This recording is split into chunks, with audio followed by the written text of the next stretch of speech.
comprendre les profondeurs de la Pâque. Il est écrit en Exode 12, versets 12 à 25. Je vais vous lire tout ça. C'est Dieu qui parle. Je parcourrai l'Égypte cette nuit-là, et je frapperai tout premier-né dans le pays, homme et bête. J'exercerai ainsi mes jugements contre tous les dieux de l'Égypte. Je suis l'Éternel. Le sang sera pour vous un signe sur les maisons, et où vous serez, je verrai le sang, je passerai par-dessus vous. Ainsi le fléau destructeur ne vous atteindra pas lorsque je frapperai l'Égypte. De génération en génération, vous commémorerez ce jour pour une fête que vous célébrerez en l'honneur de l'Éternel. Cette fête est une institution en vigueur à perpétuité. En effet, on le verra.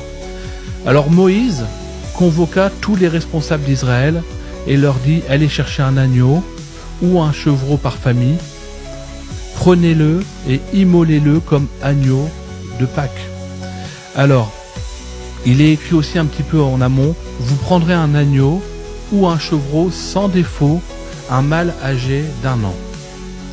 Ensuite, vous prendrez un bouquet d'hysope, c'est une plante, l'hysope, vous le tremperez dans le bassin contenant le sang de l'animal et vous en badigeonnerez le linteau et les montants de vos portes.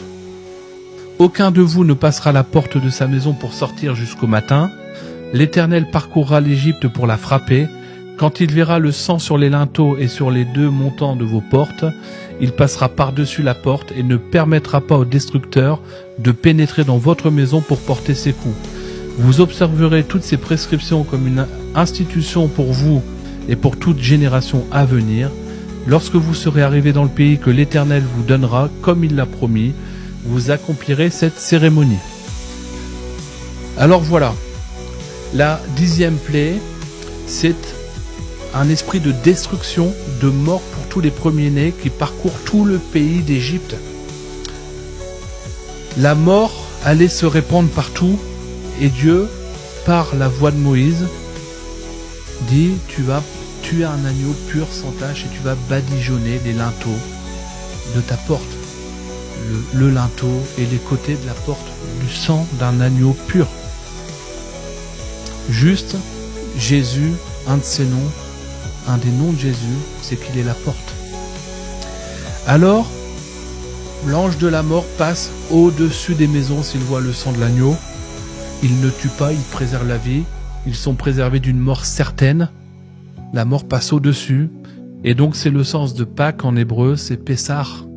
Passer au-dessus, Pessar.